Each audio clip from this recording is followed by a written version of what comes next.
I can't do it. Okay. We'll do it live. Okay. We'll do it live. It. Do it live. I'll write it and we'll do it live. Thing sucks.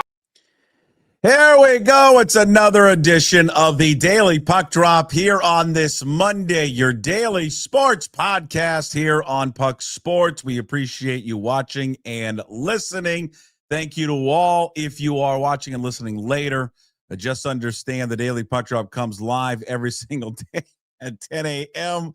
on all podcast platforms. Well, on YouTube and X and the Puck Sports mobile app. Yes, there is a mobile app which you can listen to the live show on your phone by downloading the Puck Sports mobile app to your iPhone and Android phone. We come via the Limback Lumber Studios every single day. Contractors and do-it-yourselfers are going to deliver everything from whole house packages to homeowner DIY projects, largest stock moldings in the Northwest. Old school service.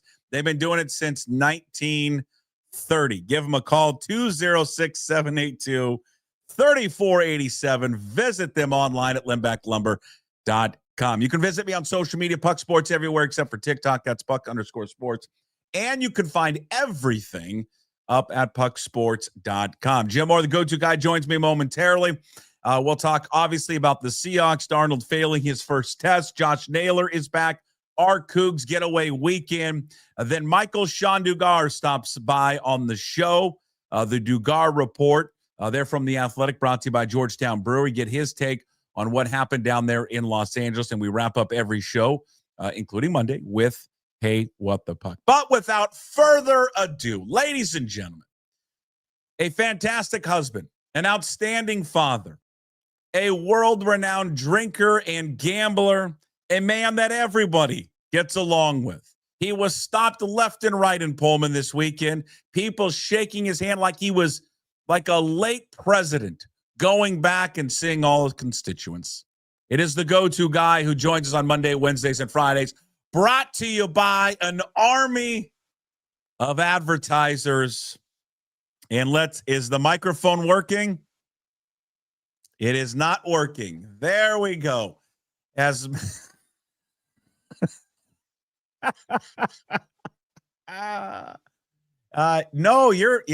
I can see you fine, but I cannot hear you, sir.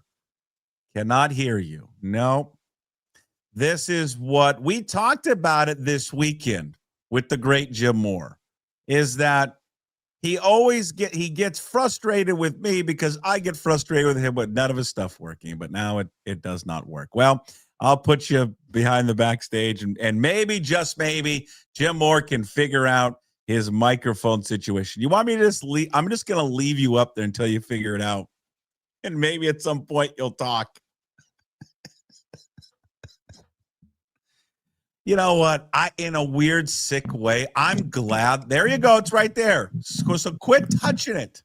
No, does that work now? Yeah, you keep screwing around with it. No, here's okay. Listen, here's what happened. Here, pull away from the mic a little bit. Pull away.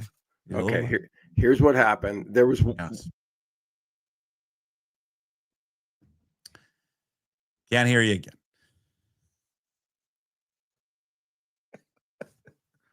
Oh, you know what? I think sometimes, do people get their money's worth? You're damn right they get their money's worth. I was about to say is, what is great about your stuff not working today is how much time this weekend, folks, he spent complaining to everyone that I complain that his stuff doesn't work.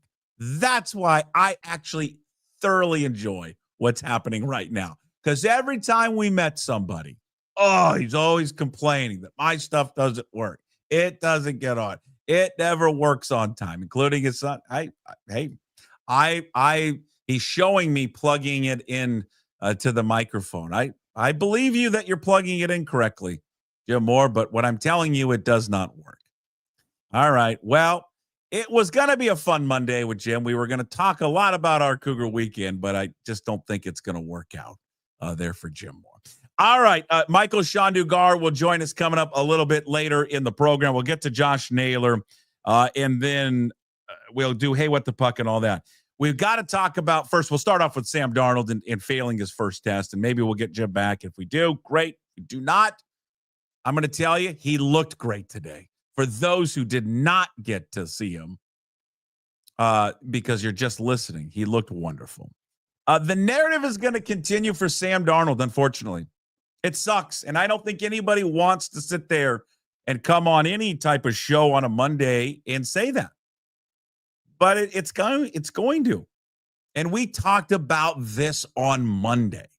This was like one of the on Friday. This was like one of the last things that we mentioned. That these two teams are so even across the board. Defensive everywhere. Defensively, how they operate offensively, everything. But it was going to come down to what? The quarterback. Quarterback, who was going to blink first? Who was going to make plays? And I said Sam Darnold is going to have to make some plays that define the game in order for the Seahawks to win. Well, he did the exact opposite. And I know people are going to come out today, and I believe this. I actually feel pretty good about where the Seahawks did. They had a chance to win the game at the end, despite the 4 turnovers. Defensively, and we'll get to them in a second, they were great. All of that is true. All of it. But this was the worst case scenario for the Seahawks to lose the game. And you're going to say, well, why? They barely lost. Because of the manner in which they lost it. They lost it because of their quarterback. Whether you believe in him or not, and I do, I'm not going to let one game change how I feel about Sam Darnold. But the rest of the league has their doubts about Sam Darnold. And until he comes out in a game like yesterday and shows that he can lead a team to a win, or at least not cost them the game. Because we even talked about on Friday, he doesn't have to go out and win the game. He doesn't have to go out and beat Matt Stafford. He just can't lose him the game. And Sam Darnold lost them the game yesterday. He did. He's the sole reason they lost. And I love Ernest Jones, and I love what Ernest Jones said, and I love when teammates have their back. But there is one person to blame for the game yesterday. That's it. And normally you can't say that a lot with a football game, but that is the case. All right, we may have him back. How are you? Well, I went to Plan B. Can you hear me now? I can hear you now. You went to Plan B. You're great. Let's speed up the process if we can. Big thanks to your 3 sponsors, really Bright. It's fine. Bright Owl Lighting, Clean Streak, Brotherton Cadillac, and Angry Beaver. All fine sponsors.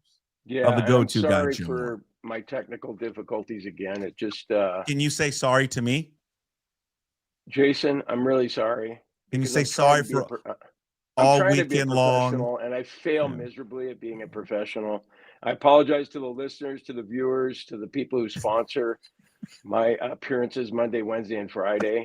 And I'll tell you what happened this time. I think the other day when I was disconnecting, I forgot to pull the plug out of the laptop, and then the microphone tumbled to the ground, and I think it screwed up one of the where I put the microphone into the doohickey.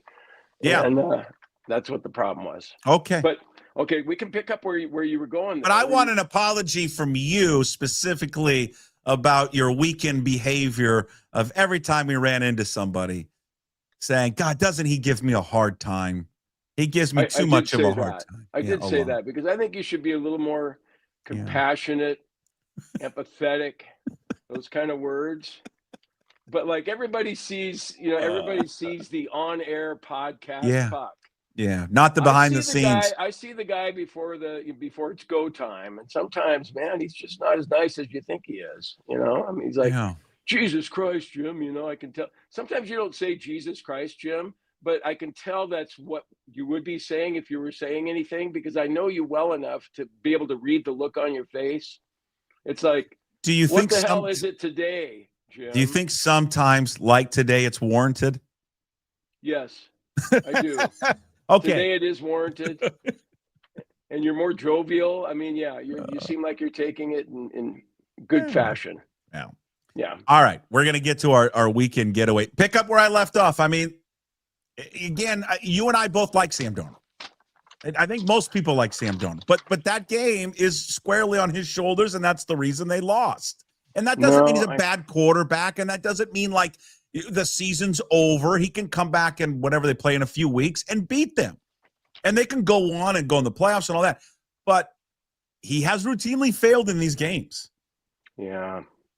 You know, Puck, what bothered me most about that yesterday was, I mean, I suppose you can look at it and go, yeah, he cost the Seahawks the game, 4 interceptions. How can you do that?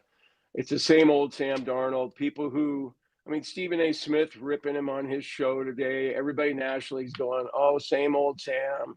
Here he goes again, you know. Sure, he can beat the Arizona Cardinals and he can beat the Commanders on the road. He can do this and that. But when the spotlight's the brightest, he's going to fail again. And it just, you know, like from one human being to another, I sat there and felt really bad for him. That's the only emotion I had yesterday. I thought, yeah, it sucks that they lost, and now they're, you know, 2 games behind the Rams essentially, and you know, it's all those things are all true. But the thing I felt worst about was for him personally, because we've all had hardships, you know, or demons that we're battling, and then you try and, if you get in that moment again, you want to feel like, you know, you're the money player, you're going to come through, you're going to overcome those demons, all of that stuff.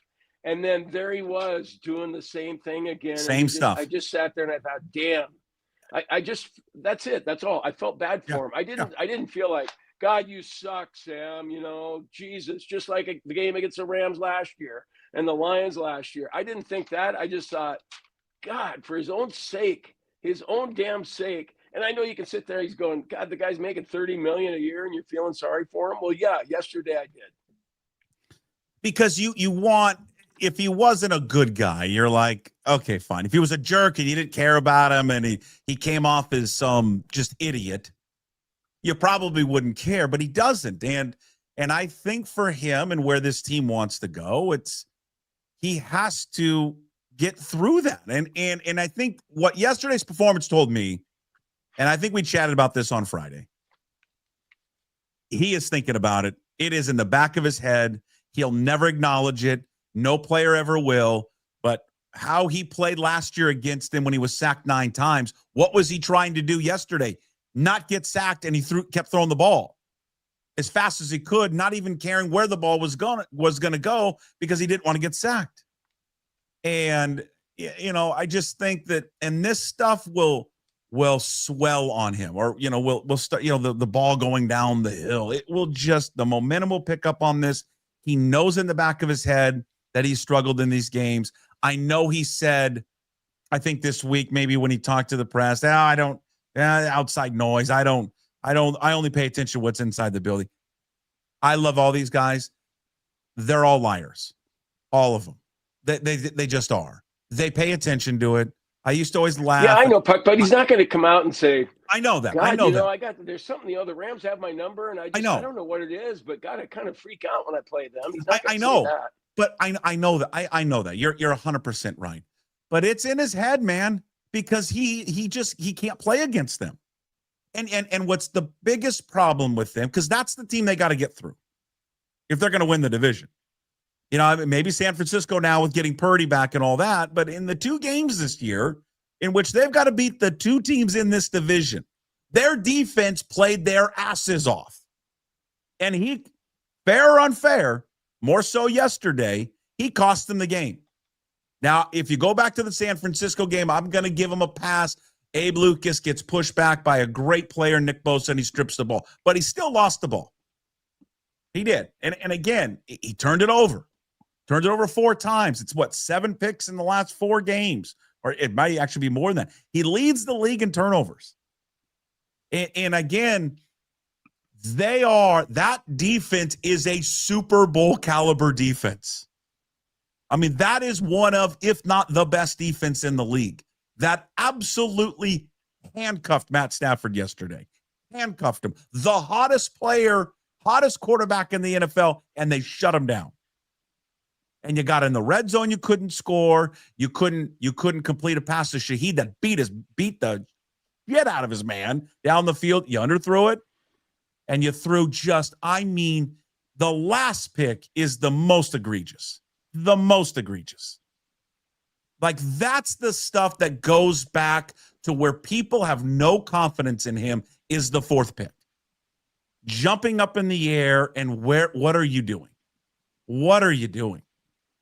Yeah, and I think the ghost next showed up again yesterday. Yes. Yes. They just showed up and making that comment during the Jets game when he was playing there, and he looked skitterish or whatever the word He is. looked in the scared pocket. yesterday, Jim. He looked unsure of himself. Yes. And we really haven't seen that from him. He just No. hasn't.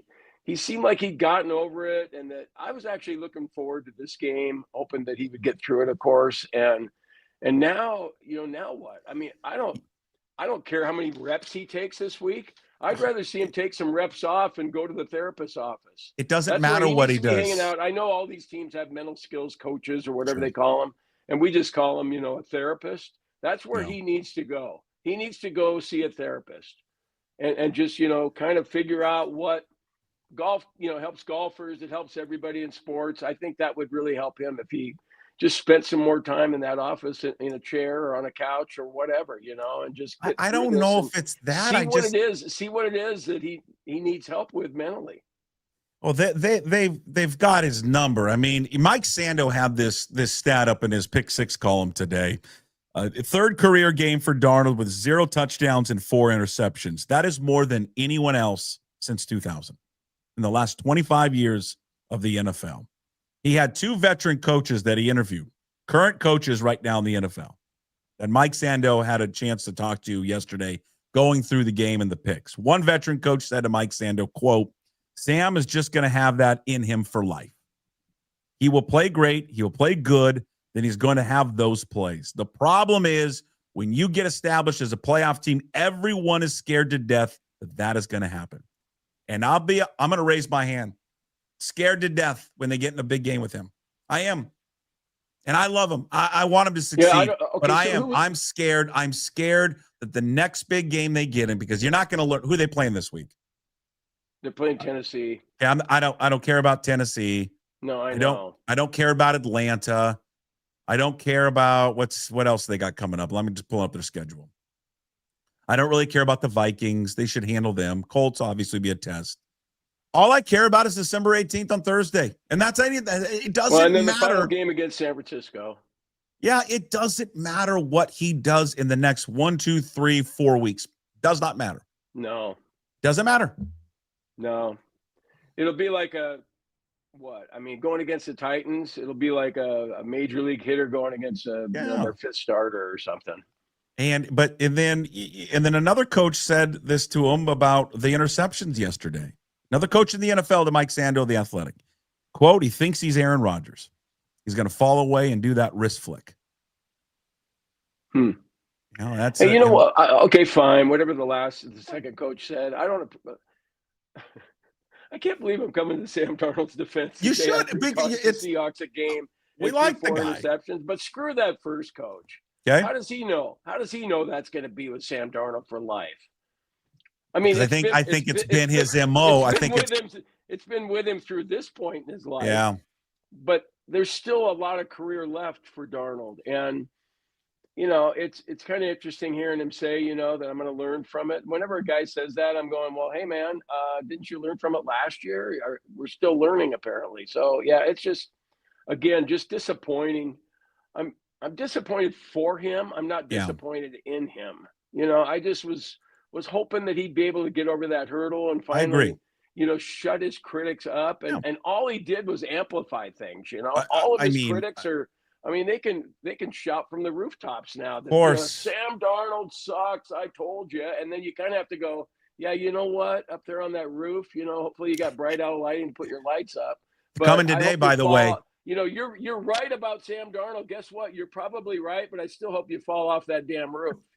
That's Hey, coming today, by the way, bright owl lighting and Brian Turner coming today to put up the lights on the Puckett household. There we go. Can't wait. Okay, so that's an example of Brian Turner, Bright Owl Lighting, coming to King County to put up lights, and he can put up yours too. You're damn right he can. Absolutely. He's giving you special treatment? You're getting your lights up before Thanksgiving? Well, he asked. He said, luck? hey.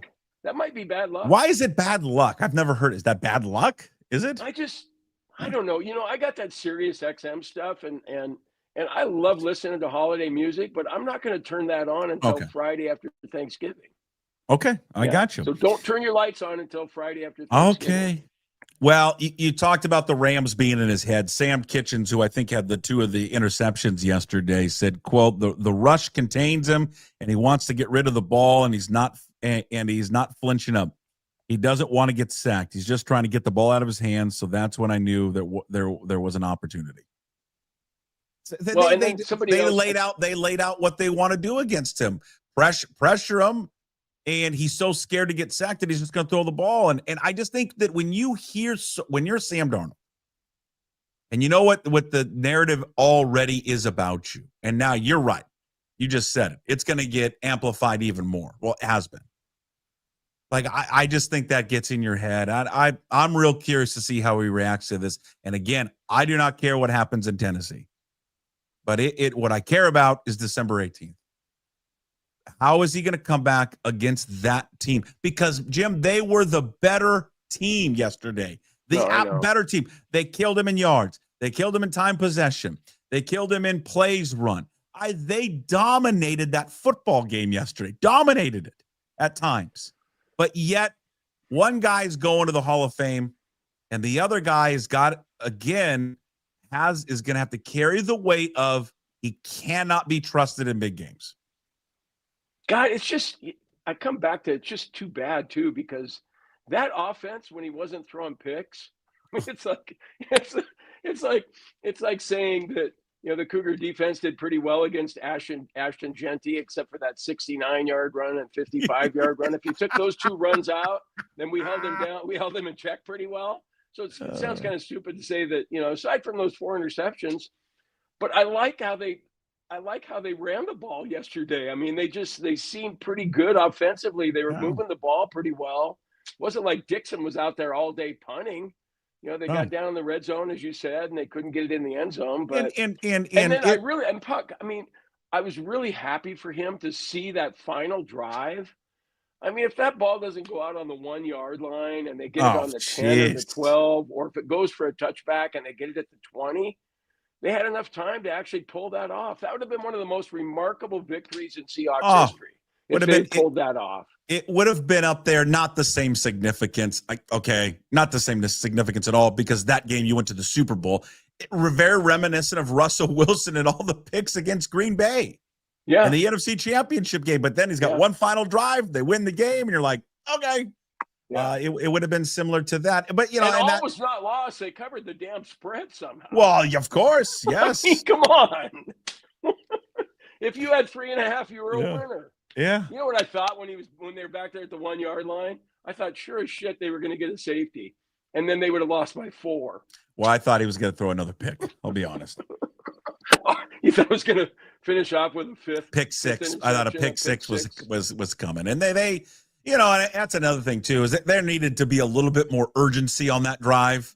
They just were and I know they practiced that, and I know it's hard, but they just seemed very slow moving up and down. And there was just a lot of there's penalties all over the place that we can go back and cry about. And so I'm going to cry here. The penalty before the one they actually called on the defensive back against JSN, the one before it, was the most egregious one. And you're going, why? Well, because you saved almost 10 seconds. Yeah. Had they called that penalty there, which they should have, now you've got 10 extra seconds. You get down there a little bit closer to where it's not a 61-yarder there for Jason Myers. And then anybody criticizing Jason Myers, fuck off. Are there people criticizing him? Yes. Fuck Why? off. Why? That he didn't have a better chance at. Are you kidding me? It's 61 yards. He made a 57-yarder. God. Whatever. Someone's got to bitch about something. But that penalty killed him. And even one of the penalties on the interception to, I think, the ball that was intended for Cooper Kupp. I don't know if that was the first one. I lost track because there were so many. There's a penalty on that one. Cooper Kupp is getting dragged by the jersey, by the DB. They didn't call it. Oh, yeah, they didn't call that. And then the one on the first drive. I don't know what the NFL is anymore. How in the world can you call a penalty on Devin Witherspoon for what he did. How in the world can you call that? Does the referee understand that player can get up and start running again? Did he just want him to? And I think he even told with this one, you should have just touched him. Why? He's a live ball carrier. Yeah. He didn't lead with his helmet. He hit him on the ground. Right. Like, that was just embarrassing. But those plays didn't cost him the game. The number 14 cost him the game. Yeah. What do you advise Darnold to do? You're right though, Puck, because I don't know. if he throws for 400 yards against the Titans this week, everybody's going to go, well, yeah, but it was a nice game, Sam, but really didn't mean anything against the worst team in the league. You're pretty good against shitty defenses, but boy, when you get an elite defense, you're the same old Sam that the Vikings got rid of. So yeah, I mean, he can't win. He really can't win until December 18th when they play the Rams. What did we talk about? Go ahead. And so hopefully when he gets in this situation again, and imagine what that week is going to be like, especially if they're still within a game of the Rams or they're tied for the lead. Everyone nationally, the get up show, even Kimberly Martin with her yellow fingernails, she's probably going to be like, Sam Darnold's going to fail again on Sunday. What do you think, Dan Orlovsky? Yeah, I really like Sam, but it's going to be that's going to be the biggest story of the week. How do you get through that? How do you do it? If I'm him, I'm taking a bong hit or something before the game, whatever. I'm taking, I went on the Golf Channel once and I was so nervous. I took a couple of shots of bourbon before I went to the studio. He needs to do anything. Try whatever his routine is. He needs to change it up for that Rams game. How was Kimberly Martin looking this morning? Kimberly, she wasn't on this morning. Oh. Yeah, a little disappointing. I like Kimberly though. You know that? Yeah, she does it for you. Okay, Mark does it for you. Yeah, she does. You think I would do it for her? I don't know if a young, attractive black female is into an old white guy, but maybe she is. Oh, yeah. He's got some hurdles that might be insurmountable. You know what though? If Myers had hit that field goal, I would have just loved to see Sam Darnold just, go around that whole stadium with his middle finger in the air going, to everyone out there who thought I couldn't pull this off. That's one thing I do like about him, short memory, that kind of thing. That last drive gave me more faith in Darnold. I mean, he did a good job of doing what he could with the time left, only one time out. And he damn near got him in position for a miracle win that we would have been talking about forever. The beauty of it is he can still control the story. He can control how this story is written at the end. He can, because he didn't need to be perfect yesterday. I didn't need him to outplay Not with Matt. the running game they had going. No. And by the way, can we, Clint Kubiak, you have a number one running back on your team. Can you please just give him the ball more? Please. Why are they saving Ken Walker? What are they saving him for? He's the number one running back. Please stop splitting the carries with Zach Charbonnet. And I don't understand, and I'm sure he's done well in practice, this George Holani fascination now. Why is he getting carries over Ken Walker? Why is Rashid Shaheed? And I thought that was a mistake yesterday for Clint Kubiak. I thought there's a little too much, hey, we've got this brand new toy that we have to show off in Rashid Shaheed. You don't have to show him off. Just implement him in the game plan somehow. Just send him deep. But Ken Walker needs to touch the ball 20 plus times a game the rest of the season and needs to be the guy, because I'm just kind of over the splitting of I was over it splitting it with Charbonnet. Now I'm kind of really over it splitting it with Holani. Yeah, it seems like it should be 80%, 20%, 75%, 25%. And I was a big Charbonnet guy, but I've changed my tune on that a little bit this year. I thought maybe Charbonnet should be the number one guy because he was more north-south, and Rivers driving me nuts right now. I'm going to let him in, so he'll stop. But what else can go wrong? Well, got a dog barking out there. I'll be right back. Sorry. Okay. Bud. Oh, hey, you're fine. There we go. We're taking a moment break. We need the elevator music. Do do do do do. Jim's letting the dog out. right now or letting the dog in. I mean, I guess Holani only got 2 carries, but I just don't even. I mean, 2 carries for Holani, 1 carry for Shaheed, but the 11 carries for Zach Charbonnet went for 37, 3.4 yards a carry.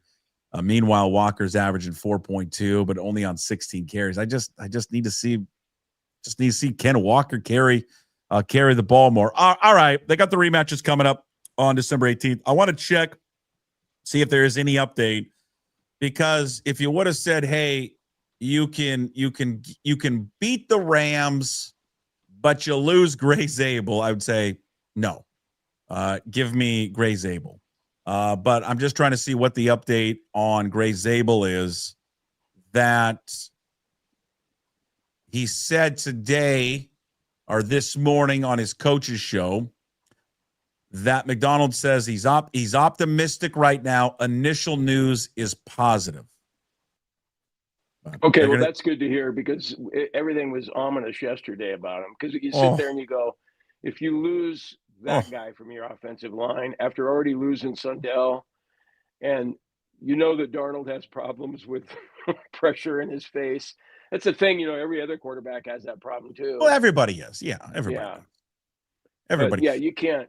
I mean, the drop off from Naylor to Haynes is or not Naylor. God, I'm looking at the headlines there. The drop off from Zabel to Haynes is considerable. Yeah. So yeah, it is.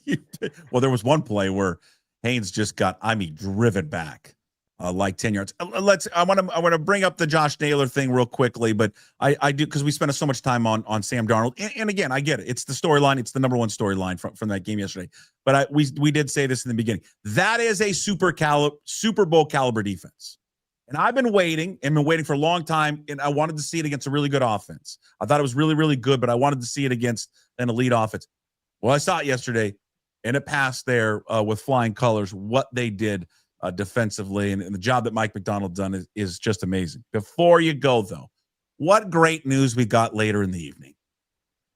Josh Naylor's back. It's a 5-year deal. Terms aren't out yet. I texted with Jim Duquette, and I said, what are you hearing? He says it's around $100 million. Yeah. So, well, isn't that kind of what we figured it'd be like $20 million a year. I know ESPN was projecting $17 million a year, and I thought, boy, that's a little short for him. Now it sounds like he's going to be making more a year than Cal Raleigh. I mean, Cal Raleigh in hindsight should be making 25 a year if he'd waited one more year. But oh well, that's. I mean, the thing I was thinking about Naylor too is like, okay, great, that was the number one move they had to make. But I thought, God, will they actually make it? Because Naylor, the market on Naylor was driven up by what he did in the postseason, and I'm thrilled like any other Mariner fan to hear that he's coming back. You got that guy that's so versatile. He can steal bases for you. He can do everything. He's, it was great news. Yeah, that was as bad a news as the Seahawks losing the Rams was. I mean, that was great news for the Mariners and this guy too, I'm thinking, Puck, that, I mean, he can be your PR guy. You finally have a guy that everybody always like, oh, there's so much travel involved to go to Seattle. It's not a hitter's ballpark. He can be that guy that, hey, Josh, we're thinking about signing so-and-so, another position player. Could you put in a good word or two, about how much fun it is to play here and how successful you were. And so everything is just a win-win-win-win-win with that signing yesterday. And the Cougs our weekend getaway in Pullman was fantastic. Saw you on Friday at the basketball game. We shared a very warm Coors Light. Hey, dear Beasley, put the beers on ice. I know. Okay, ice. We're known for being a beer drinking Jesus school. Christ, man! No one wants a warm beer. The game was good for a bit, and then it was a disaster, and then it got good again. And then we saw you Thank you for the beer, by the way. I didn't mind that it was, not quite ice cold because it was free, so I wasn't going to complain about that. But boy, you're a great dad. You've got 2 great boys. I love those boys. God, they're the best. Mikey and Stevie. Can I call him Stevie still? Because I felt every time I called him Stevie, he was always kind of correcting me. It's Steven. No, he didn't correct you, did he? Well, not correct me, but he would talk to other people, and they would, hey, what's your name? It's Steven. I'm going by Stevie still. But God, they're just 2 special boys. You and Kathy have done it right raising those 2. Just great kids. Well, I appreciate that, Puck, and right back at you, man. I mean, see, hanging out with Kaisa and your two kids and Mari and Owen and yeah, I mean, we had fun, and then we went to Zeppo's Oh, got some Saturday. bowling in. Had a good time bowling there, and yeah, the whole weekend was great. And then seeing you at the football game too, and yeah, there were good seats available. It was a poorly attended game. It's about what I expected. It's a 7:00 game, Louisiana Tech. That's probably what the amount of people I thought was going to be there. Yeah. And coming off a loss to Oregon State, it's not good. Yeah, I mean, I know that people that we need to have more people show up. I get all of that, but there's a lot of factors in that. I mean, that buddy of mine, Robert, they're paying $450 a night at the Hilltop. I know the Hilltop is nice, and I know the people who own the Hilltop need to make money too. But there's a lot of factors that prevent. Like, that's why spend $1,000 to come watch Cougar football against Louisiana Tech. That's why I stay at the Monarch Motel in Moscow. My total bill was $410 for 2 nights. So, but even the Monarch, probably just a run-of-the-mill motor inn, right? And so yeah, but it's a nice. No, it's one of those motels they turned into like a boutique motel. They come in and like redo it all. It's great, but it's right downtown Moscow. It's boom. You're right on the main street. It's great, but yeah, it's expensive. I get it, but it was. Jim and I saw something I've never seen before.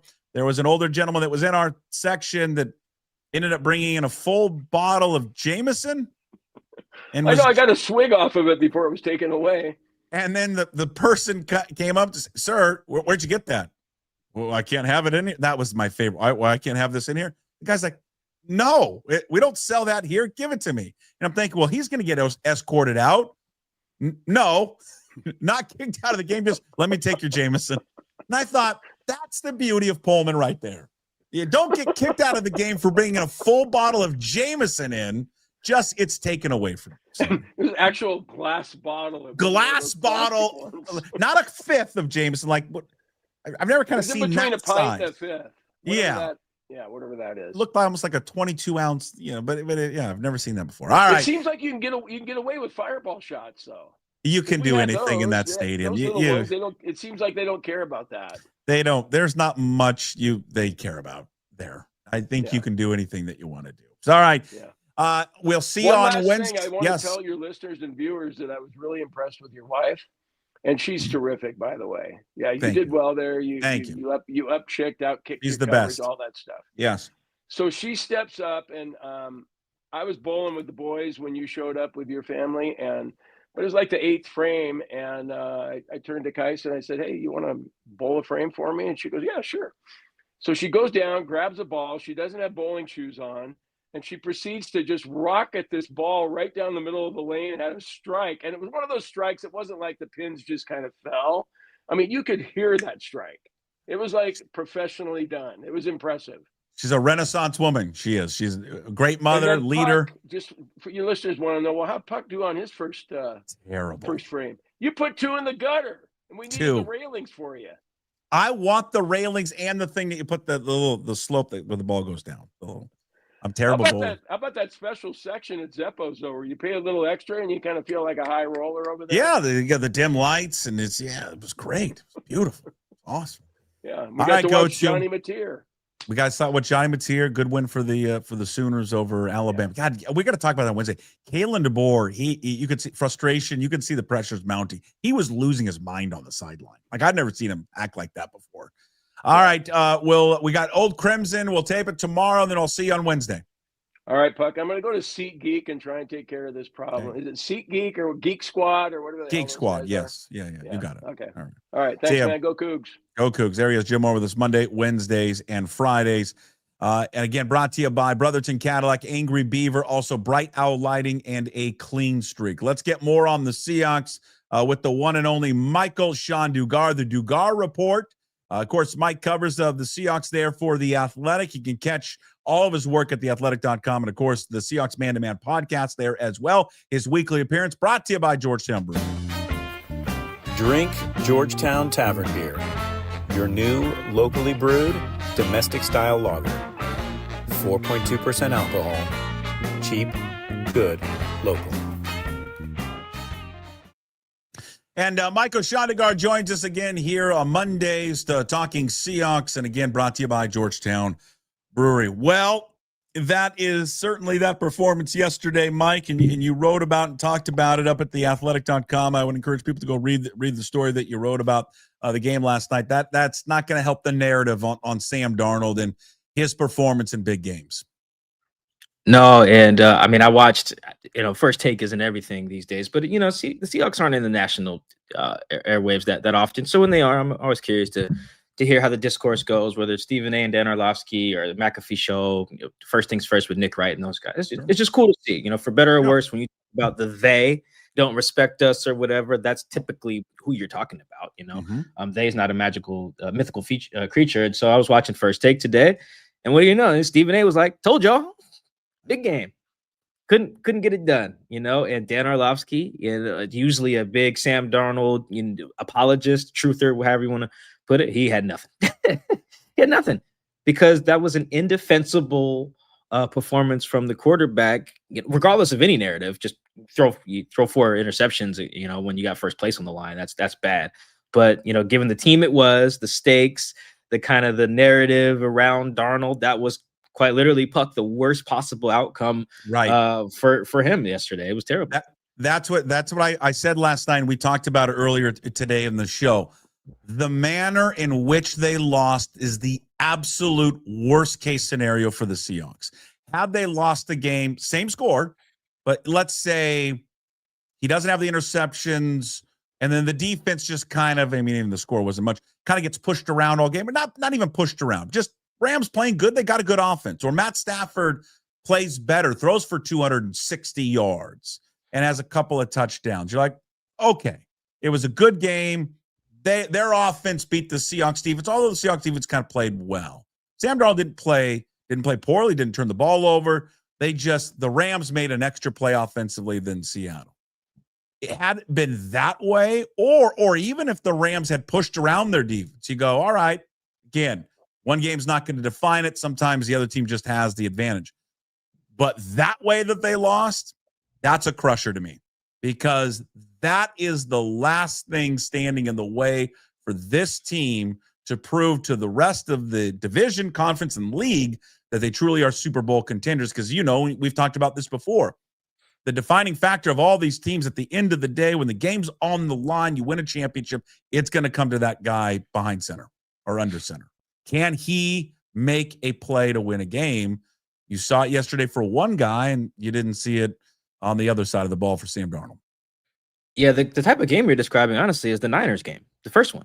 Like, they lost. The defense actually played good for the most part. Sam wasn't the reason that they didn't move the ball well on offense. They only had 13 points, but Sam threw it just fine. Jackson got his. It was more on the run game. Reek blew a couple coverages in the end, and they lose, but no one's like, Darnold's not the guy. And they lost 17-13. That's the pretty much the exact type of game you're describing. But yeah, it wasn't that. And it doesn't mean that Sam can't ever get it done. He's like he's the NFL version of James Franklin, I guess now, where it's like you can't win the big one. But I think James Franklin has won playoff games, right, for Penn State, so it's like you can't move the goalposts on what is or is not a big game, if you just want to, poo-poo on the guy. Right. But for Sam, a lot of it is real, man. And it wasn't just Puck, it wasn't just how he played. I thought how he got to that number of turnovers and what it looked like was very important. I thought it was very interesting that Cam Kitchens, their star safety, who I quoted in my story, said what he said. It wasn't what happened to Sam was not an accident, I don't think. And turnovers are all not the same. Sometimes, like last week, he had a ball hit AJ Barner in the head, and it goes to the rookie DB, falls in his lap. That's fluky. I can dismiss that with relative ease, right? I can't dismiss any of the ones yesterday.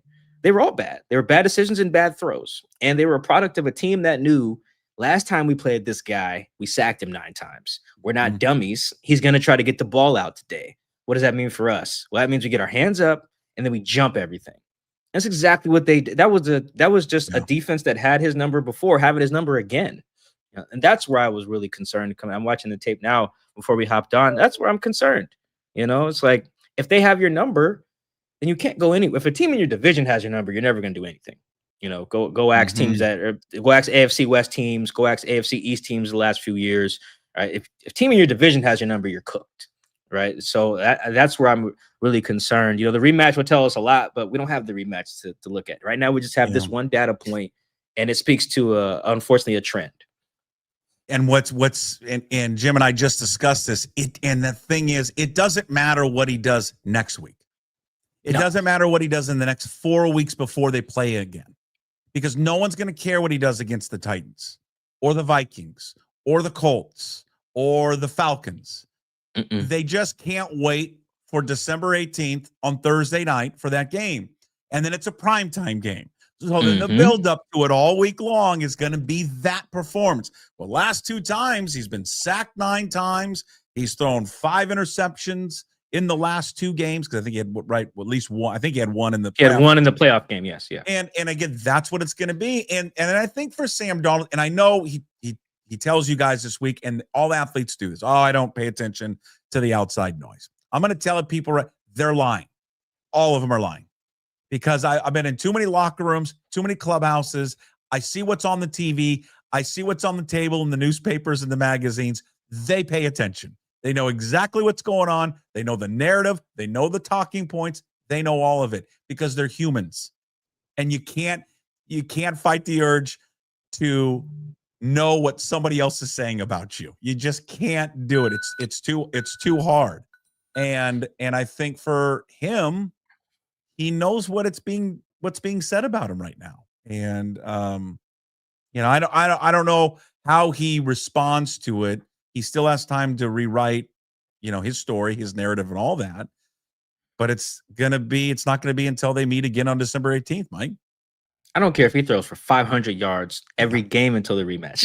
Right. I really don't. That'd be nice. Exactly. We'll talk about it every week, but I don't, and I'm not the only one. That would be nice if he does. Good for him. But I just don't, that's the nature of the league. And it's not just, sometimes we get into where we compare quarterback to quarterback, Burrow versus Lamar, and, Josh versus, that stuff is stupid. But when you're talking about insert player versus a team that he has to go through to get somewhere, that is, I think, important.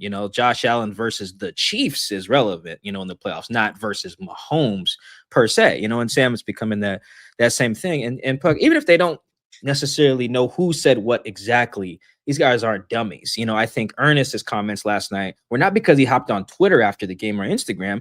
It's because he's smart. He knows like, damn, exactly. Yeah, he knows, damn, they're probably saying Sam sucks now because he threw 4 picks, and Sam's probably like, they're probably saying I suck now because I threw 4 picks. Whether he actually watches me and you or watches First Take or listens to the radio, he's a smart guy. He knows what's going on. And just knowing that people are potentially saying that is enough to seep into the guy's brain and motivate you. Whether you actually saw a tweet or saw a clip or read a story, Sam knows what we're talking about today.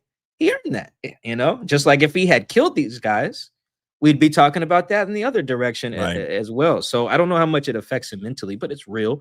I think it's fair. I think anyone who had skepticism coming in to the game, that was fair. If you have it coming out, which I'm sure you do if you had it going in, of course, that's fair too, and his teammates to be like, we believe in our guy.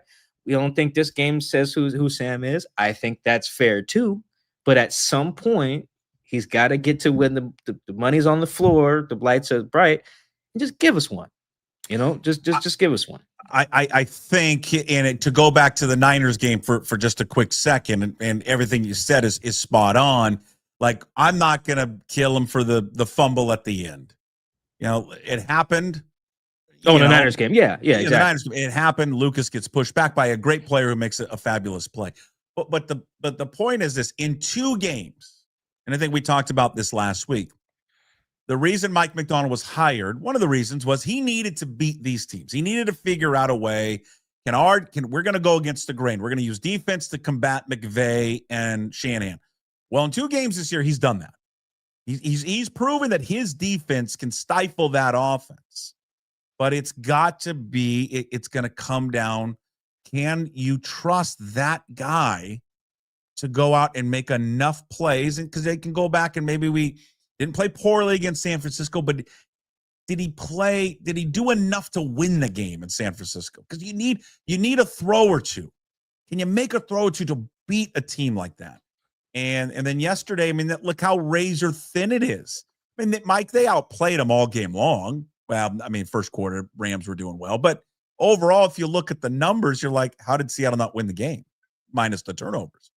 And they still have a shot at the end with Myers attempting the 61-yard field goal. But, I think for Sam, he's just going to look at it and go, even if he hadn't seen anything that's being said about him, is he knows that he single-handedly cost them the game yesterday because of how well everyone else played. That's got to be a hard thing to carry on your shoulders moving forward.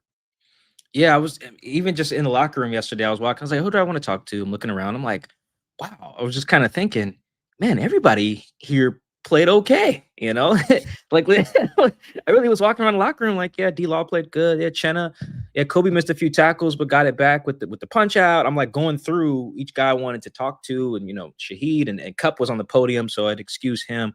But of the guys I had a chance to, even the O-line, I'm looking around like, okay, yeah, he played well.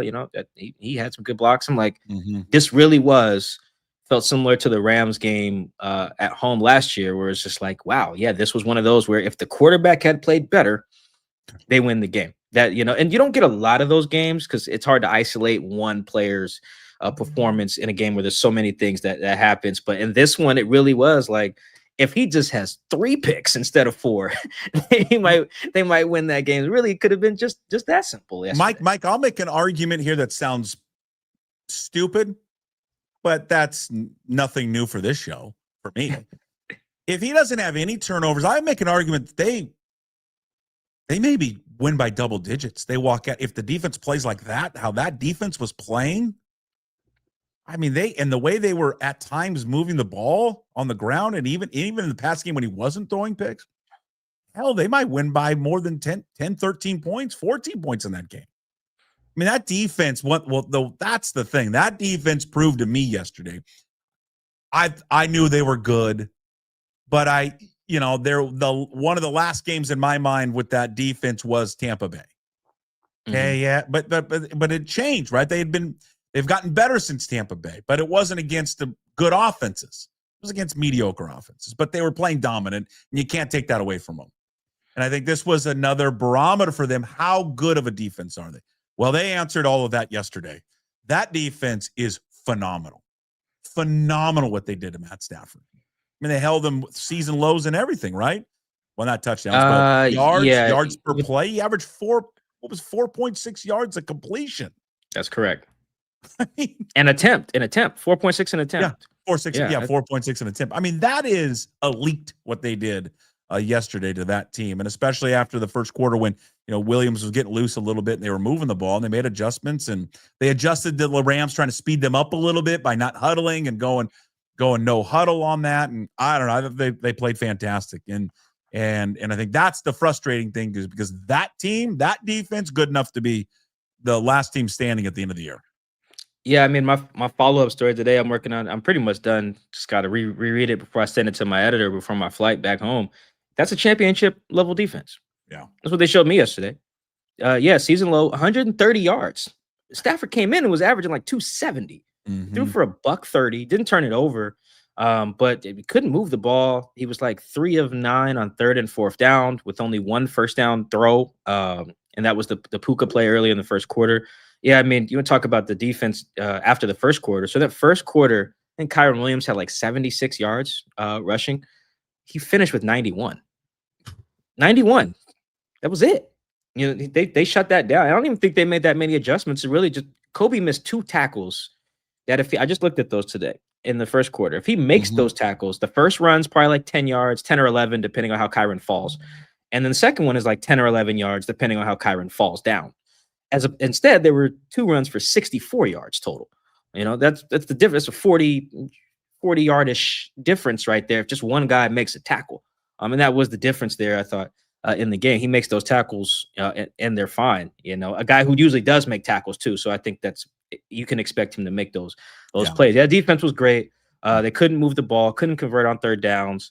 I do think without turnovers, they win the game. I don't know about handily winning it just because the Rams made some mistakes too. Devontae was open on 4th and 1 to start the game. Devontae had 2 drops on 3rd down that would have kept some drives alive. So those are things that you would expect the Rams are probably looking at the tape like, oh, if Devontae catches the ball, blah, blah, blah. And I'm not really in a place to disagree with that because Devontae's sure-handed. But they guaranteed win the game if Sam if nothing else, just doesn't give it to them.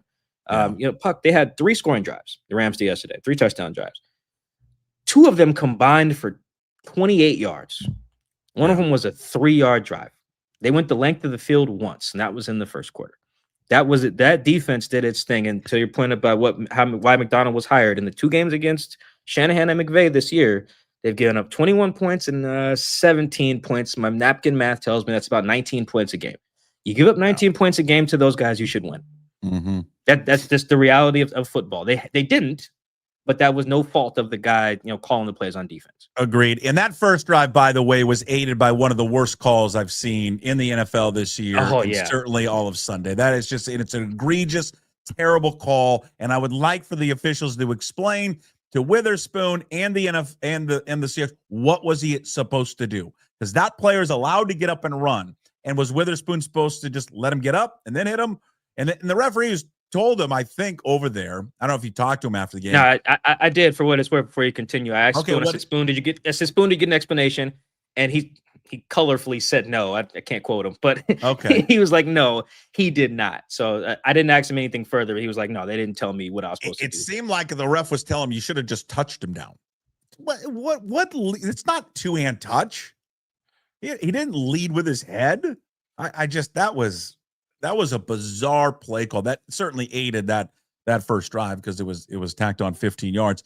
All right, Mike McDonald said this morning on his radio show that they don't believe it. He says this for every injury, by the way. I don't know if people have noticed this. Every injury that he talks about now is, well, we don't think it's career. We don't think it's season ending. It never makes me feel that much better when he talks about these injuries. But he did kind of hint that maybe they avoided a real big scare here with Gray Zabel on his injured knee. But we'll find out probably more once he has an MRI. I always laugh. They know exactly the severity of the injury now. I don't know why they don't release it now, but whatever. It didn't look good, but fingers crossed that Zabel won't miss any time. Well, he's gonna miss some time, but how much time? Yeah, he'll probably have to miss a little bit. It looked like, I'm not a doc. I can afford to pretend to be one a little bit more than Mike McDonald can because no one hinges on my words in the same way. But someone texted me after the game and was like, do you think it's the ACL? I was like, no, I've seen enough ACLs. That didn't look like that. Usually ACLs, non-contact, or you usually get hit like in the side of the knee, typically. And Gray fell backwards because Charles got tossed into him, by the way. Like Jared Verse just threw Charles like 4 yards. I was wondering why Charles was kneeling next to him looking so sad. Part of it is because they're friends, and part of it was also probably, I didn't talk to Charles, probably was like, oh man, I'm the guy who hit him, because I got just launched. But yeah, it looked like probably an MCL thing would be my guess. Yeah, he's out a couple weeks, whatever. Ernest was out, something like that. It's a big blow. It's a big blow in particular because you're already out your starting center. Me and my editor were talking earlier this year. They were like, man, if this keeps up, we might be able to have like a little cool, the Seahawks fixed their O-line with two guys from North Dakota State, type of thing. Well, both of those guys are gone now. And now you're counting on guys from Michigan and Connecticut, so not the end of the world. But I do think that's a blow.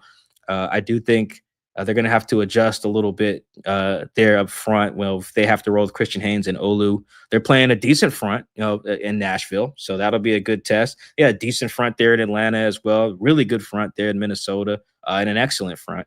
Indianapolis. So that's the next 4 games. So I'm a little concerned there. I'll dig more into film and the numbers later. But just for now, if Gray even just has to miss a couple weeks, that could hurt the offense. I mean, you saw, but last thing, you saw how the Rams tested that right away. Christian Haynes came in there. One of the first plays, they just had Jared Verse bull rush him. Like 5 yards into Sam's lap. You think other teams aren't going to try that as well? So that's something they'll have to, try to adjust to. Okay. Well, hopefully we'll be fine, and they'll be, or he'll be fine, and they'll can weather the storm there a little bit. But he's just played such fantastic football that hopefully that he can get back there in time and at least be ready for the rematch there against the Rams. The big one. That's the big one. Yeah, absolutely. All right, go read all of Mike's work up at the athletic.com. Watch and listen to the podcast, the Seahawks Man-to-Man podcast, along with Chris Kidd, where you can find available wherever you get your podcast. And, of course, the franchise. He's got a new book out, the story about the Seattle Seahawks. You can find it wherever you get your books. Perfect for the holidays, which are right around the corner. Mike, always appreciate the time. He joins us every week, brought to you by Georgetown Brewery. We'll talk to you next week. As always, go Cougs. Oh, yeah, go one win away. Bowl One eligibility, baby. One win away. That's all we can. Baby. I can take that every year, man. In the state of college football, if we could, you get me to a bowl, I won't go to it, but you get me to a bowl game every year, I'll take it, man. I'll live. That's something to build on. So, yeah, talk to you next week, Puck. Go Cougs. Go Cougs. There he is, Michael-Shawn Dugar, the Dugar Report. Again, brought to you by Georgetown Brewery every week with us talking about the Seahawks. And we'll get the very latest. Hopefully it comes out later today or maybe tomorrow or Wednesday, I think, is when McDonald speaks again, just about the severity there of the injury sustained to Gray Zabel, which would obviously be just a killer if he misses. He's going to miss some time. How much time will be the question there. The turnovers. So back to to Sam Darnold and the turnovers, but the turnovers got to stop. I mean, he leads the league in turnovers. He just and it's been a problem, and it wasn't just a problem this week. It's been a problem the last several weeks with him. Again, missed snap, ball going off helmets, being knocked away. He has been turnover prone, and when you're tied with Tua Tagovailoa for the most turnovers in the NFL, that's not a good thing. And for them overall, I mean, they're -7 in turnover differential, 29th in the league. Can't do it. Can't win a Super Bowl. Can't win a championship with that. Can't. And so they got to clean that up. We didn't touch much on it because obviously it's a Monday, but just great news on Josh Naylor, 5-year deal. I was texting back and forth with Jim Duquette, of course, who joins us throughout the season. He says, again, the deal's around $100 million. The final numbers will come out here sooner rather than later there on that. But yeah, 5 years, probably in between 90 and 100.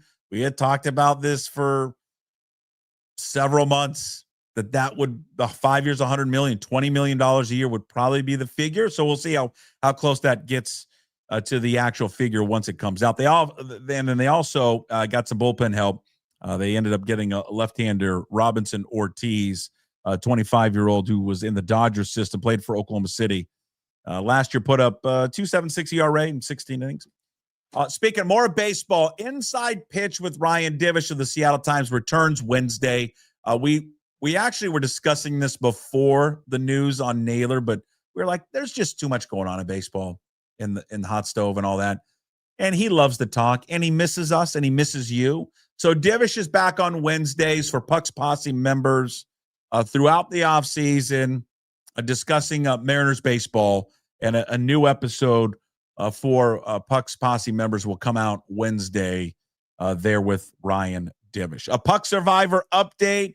I'm looking at the updated numbers right now in Puck Survivor, and I don't know if we've gone through the official numbers yet, but I think we got to wait till the Monday night game finishes tonight. I don't think anyone take that still survive. Oh, one person. One of Eric Walks. Eric, you are the only person, I believe, that has taken the Dallas Cowboys. And Eric, you have them tonight. The Dallas Cowboys taking on the Raiders Monday Night Football. The rest of you have survived. We've currently have 32, could be 31 at the end of tonight. 32 of you surviving there in Puck Survivor. Reminder, grand prize, $500 in cash for the winner of Puck Survivor. Second place, $100 to John Howie's Steak. Third place, $50 to Georgetown Brewery. Fourth place, $50 there to Flat Stick Pub. Thank you to everyone for playing Puck Survivor. Big thanks to Sandman Sports. They got you covered on everything from sports analysis, in-depth articles. They got podcasts and expert betting advice. Sandmansports.com. Hey, What the Puck coming up momentarily, but we got to finish the show with On This Day, November 17th. One of the best to ever do it in college football was an amazing running back in the NFL. Actually was a pretty damn good actor as well. Jim Brown, Syracuse fullback Jim Brown, scores an NCAA record by himself, 43 points in 1956 against Colgate. Jim Brown, of course, went on to be one of, if not the best running back in the NFL with the Cleveland Browns, a career that didn't span long. I think Jim Brown only played 7 or 8 years in the NFL before leaving. He was a great lacrosse player in college as well. I mean, this is one of the best athletes that's ever stepped foot on a football field that we've ever known there in Jim Brown, and just an incredible collegiate running back. Some pretty big birthdays here on this November 17th, especially in the entertainment business. Movie director Martin Scorsese, of course, Raging Bull, Taxi Driver, Goodfellas, born in 1942. It's his birthday today. Also, happy birthday going out to Danny DeVito. He turns 81 today. For me, he's got a lot of Mama Throw Mama from the Train. Great movies all around. Sunny in Philadelphia TV series. He will always be known in Taxi. He was great. Used to watch that with my dad all the time. Unbelievable. Great show. Also, happy birthday going out to Lorne Michaels, creator of Saturday Night Live. He turns 81 today. And you may be using this right now as we speak, as you're watching or listening to this, the computer mouse. On this day in 1970, Stanford Research Institute scientist Douglas Engelbart receives the first patent for the computer mouse, November 17th, 1970, on this day. All right, hey, what the puck? Brought to you by Restoration One of North Seattle. It is your restoration company that lets you avoid the stress of water, fire, and mold damage with their property restoration services. Locally owned and operated. Make them your first call when these damages affect your residential or commercial property. 206-817-8917. Visit them at restoration1.com, the North Seattle franchise. Nothing matters here in the next few weeks for Sam Darnold. What matters, again, is going to be December 18th, Thursday Night Football against the Rams. How does he perform? And then after that, what matters again is the final game of the season against the San Francisco 49ers. And then after that is the playoffs. And it just keeps stacking up for him. But he failed his first big test of the season and the kind of rebirth of his career. He failed it. And he knows it, and everyone knows it. Doesn't mean he's a failure. Doesn't mean that he can't come back and nail and ace the test on December 18th. He very well could. But for him, psychologically, emotionally, he has to. Because if he comes back on December 18th and has another poor game, in a game in which we spend that Friday talking about defense played great, they ran the ball great, they didn't win the game again because of Sam Darnold, I don't think he can recover from it. I just don't. I don't know, as a competitor, when you keep having these moments put in front of you and you don't deliver, psychologically, how do you push past that? And he's going to dwell on it here for the next few weeks, but he still has time to rewrite the story on Sam Darnold. He does. He has plenty of time to do it, but he's got to do it, or the questions are going to keep coming up with Sam Darnold. All right, that's Hey What the Puck, brought to you by Restoration One of North Seattle. Just a quick note, that defense, though, has answered it all. It just is an elite, fun, fast physical defense that Mike McDonald has put together. All right, Restoration One, your restoration company that lets you avoid the stress of water, fire, mold damage. Give them a call, 206-817-8917. Thank you for watching and listening today. Thank you to all our sponsors, Limback Lumber, Georgetown Brewery, Restoration One. A big thanks to gym sponsors who join us on Monday, Wednesday, and Friday. A Clean Streak, Bright Owl Lighting. Hey, Brian Turner and the crew coming out later today. Put up lights, can't wait. Also, we've got Brotherton Cadillac, as I mentioned before, and also the Angry Beaver there in Greenwood. Today's Daily Puck Drop, find it up on YouTube. When you're there, please like and subscribe to the channel. Leave a comment. Try to get to as many as we can. Also, find the Daily Punch Up on your favorite podcast platforms, Apple, Spotify, what have you. Oh, coming out later, I didn't play it, but I'm gonna save it, and we're gonna put it up just for Puck's Posse members. So if you want to hear Paul Moyer, I sat down with Paul Moyer today, and to reflect on Kenny Easley and his career. Paul Moyer is, first of all, does a fantastic job. By the way, he's great at what he does, and he's just tremendous on the Seahawks broadcast, but really, really good of reflecting on the life and career of Kenny Easley. We're going to make that available to Puck's Posse members, and it's going to come out later today. Paul Moyer, a Seahawks broadcaster and former player, on Kenny Easley. So that's available for Puck's Posse members. Sign up today, pucksports.com. Also, you get KJ Arntz, Ryan Divish coming up on Wednesday just for Puck's Posse members. Also, stay tuned. Grozick with Gas Take 5 podcast coming out later this afternoon. Be on the lookout for that, as they will no doubt talk about the Seahawks game yesterday. All right, that's it for us. We'll talk to you tomorrow. Tuesday's edition of the show includes a visit with Danny Kelly from The Ringer. Also, John Canzano, johncanzano.com. We get the very latest there on college football. We'll see you tomorrow. As always, promise to be better. No shoes, no ties. Anybody like to smoke some pot? Yeah. I was born to love. I was born to lick your face. I was born to rub you. But you were born to rub me first. What do you need my address for? We like to send out a mailer. Mother of mercy, I don't speak Japanese!